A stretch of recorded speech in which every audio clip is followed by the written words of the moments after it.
Ada satu hal kecil yang sering kita lewatkan, sesuatu yang bisa bikin hati jadi tenang, tapi justru sering kita abaikan. Banyak orang sibuk mencari kebahagiaan di luar dirinya, padahal kuncinya ada di dalam, di cara kita melihat hidup. Yuk, kita bahas bareng tentang mindset anti iri, dari syukur menuju bahagia.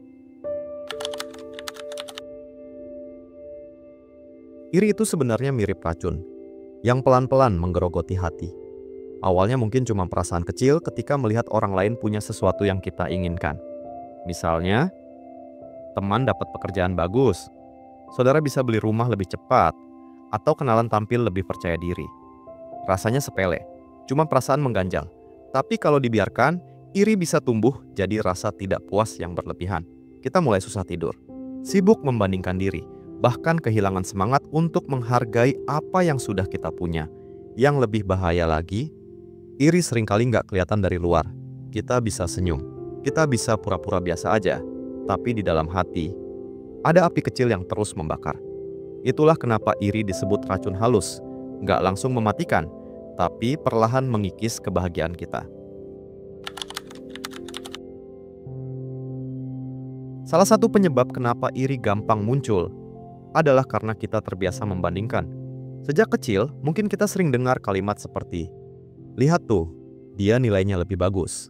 Atau, "Kenapa kamu nggak bisa kayak dia?" Kebiasaan itu terbawa sampai dewasa. Ditambah lagi, sekarang kita hidup di era sosial media. Hampir setiap hari, kita disuguhi potret kehidupan orang lain yang terlihat sempurna. Liburan ke luar negeri, karier cemerlang, pasangan romantis, tubuh ideal. Tanpa sadar, kita merasa tertinggal. Padahal, yang kita lihat di layar hanyalah potongan terbaik dari hidup mereka, bukan keseluruhannya. Kita jarang melihat perjuangan, kegagalan, atau kesedihan yang mereka alami. Jadi, iri sering lahir bukan karena kita benar-benar kurang, tapi karena kita terlalu fokus pada kelebihan orang lain. Dan semakin kita bandingkan hidup kita dengan standar itu, semakin kita merasa hidup kita tidak cukup.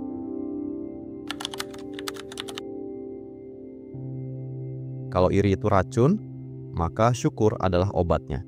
Tapi, banyak orang salah paham tentang syukur. Mereka pikir syukur cuma sekadar mengucapkan alhamdulillah atau terima kasih tanpa sungguh-sungguh merasakannya.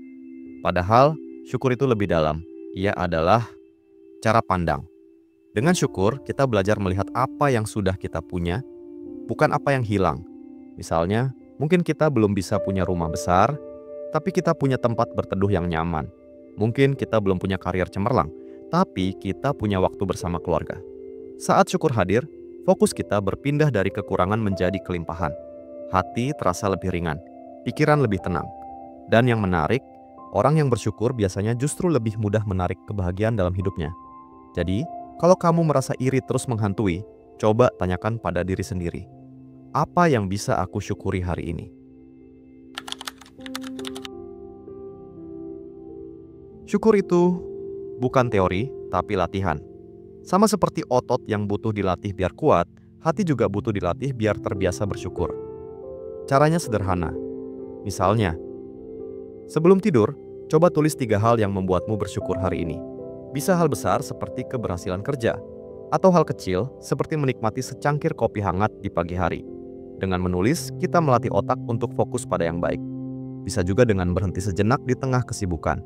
Tarik napas, lalu ucapkan dalam hati, "Aku beruntung masih bisa bernapas dengan sehat." Latihan kecil seperti ini pelan-pelan mengubah cara pandang kita. Yang tadinya mudah iri, jadi lebih mudah merasa cukup. Yang tadinya sibuk melihat kekurangan, jadi lebih sering melihat kebaikan. Dan ingat, syukur itu bukan soal punya apa, tapi soal bagaimana kita menghargai yang sudah ada. Banyak orang keliru mengira bahagia itu sesuatu yang harus dicapai setelah punya semua hal.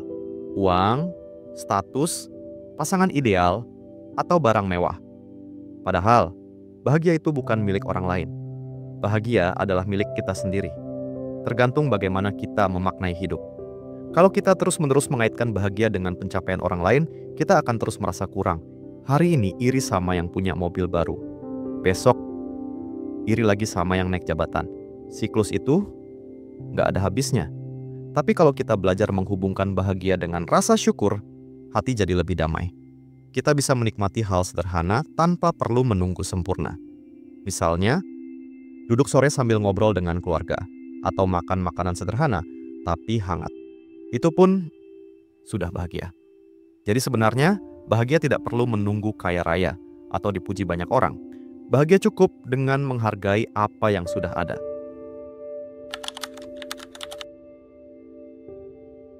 Setiap kali melihat orang lain lebih berhasil, biasanya reaksi pertama kita adalah bertanya dalam hati, "Kenapa bukan aku?" Pertanyaan itu wajar, tapi seringkali justru menjerumuskan kita ke perasaan iri. Coba ganti pertanyaan itu dengan yang lebih sehat. Apa yang bisa aku pelajari dari dia? Dengan begitu, energi yang tadinya habis untuk mengeluh bisa berubah jadi semangat untuk berkembang. Misalnya, kalau ada teman yang sukses berbisnis, jangan iri pada hasil akhirnya saja.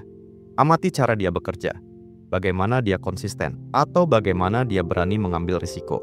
Dari situ, kita bisa belajar hal baru untuk diterapkan dalam hidup kita sendiri. Mengubah sudut pandang bukan berarti menolak rasa iri, tapi mengarahkan perasaan itu ke jalur yang lebih bermanfaat. Jadi, alih-alih terbakar oleh iri, kita justru bisa termotivasi dan terinspirasi.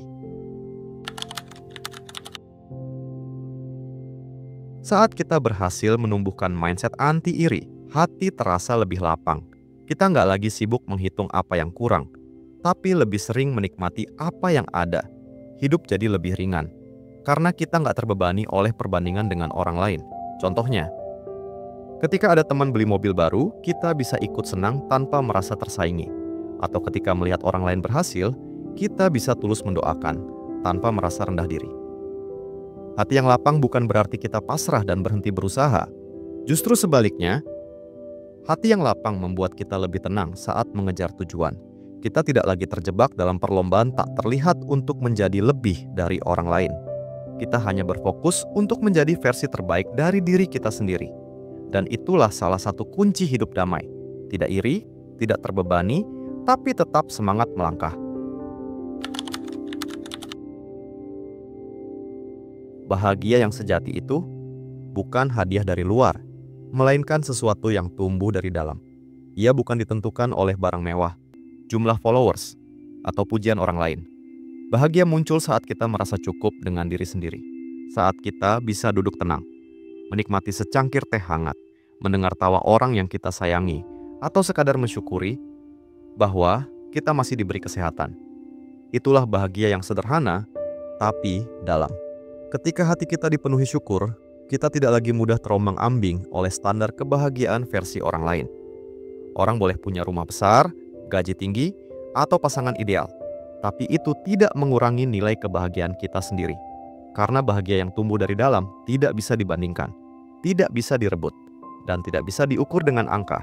Bahagia itu pribadi, dan hanya kita yang bisa menumbuhkannya lewat rasa syukur yang konsisten. Mindset anti-iri bukan cuma teori, tapi punya dampak nyata dalam kehidupan sehari-hari. Orang yang terbiasa bersyukur lebih jarang stres, lebih damai, dan lebih mudah merasa puas. Mereka tidak gampang panik saat melihat orang lain lebih maju, karena fokus mereka ada pada perjalanan diri sendiri. Hidup jadi lebih tenang, wajah lebih berseri, bahkan hubungan sosial lebih sehat. Kenapa? Karena mereka tidak membawa energi negatif iri hati ke dalam interaksi dengan orang lain. Bayangkan seseorang yang selalu iri, hidupnya dipenuhi keluhan dan rasa kurang. Bandingkan dengan seseorang yang bersyukur, hidupnya sederhana tapi penuh ketenangan. Bedanya terasa jelas, bukan? Dengan mindset anti-iri, kita bisa menikmati proses tanpa harus terburu-buru menyaingi siapapun. Justru, kita lebih termotivasi untuk berkembang dengan cara kita sendiri, sesuai langkah dan waktu yang kita miliki.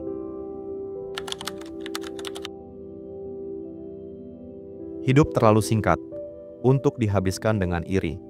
Kalau kita terus-menerus sibuk membandingkan diri, kita akan kehilangan kesempatan menikmati hidup yang ada di depan mata. Padahal, kebahagiaan seringkali tersembunyi dalam hal-hal sederhana, tawa kecil, kesehatan, atau rasa tenang saat bersama orang terdekat. Jadi, jika kita ingin benar-benar bahagia, Kuncinya sederhana, pilih syukur. Dari syukur, kita belajar menerima, menghargai, dan menikmati hidup dengan hati yang lebih ringan. Inilah yang disebut mindset anti iri. Cara pandang yang membuat kita tidak lagi terjebak dalam rasa kurang, tapi justru melihat betapa hidup sudah cukup berharga. Jadi, mulai sekarang, mari kita berhenti mengukur hidup dengan standar orang lain dan mulai menumbuhkan bahagia dari dalam diri. Pertanyaannya sekarang, hari ini, kamu mau pilih iri atau syukur? Kalau ingin lebih jelas, versi ringkas dan lengkapnya bisa dibaca di website yang sudah saya taruh linknya di komentar. Kalau kamu merasa video ini bermanfaat, jangan lupa klik like, supaya makin banyak orang yang bisa belajar tentang mindset anti iri. Tulis juga di kolom komentar, hal sederhana apa yang kamu syukuri hari ini. Dan tentu, tekan tombol subscribe, serta aktifkan loncengnya, biar kamu nggak ketinggalan video-video refleksi berikutnya.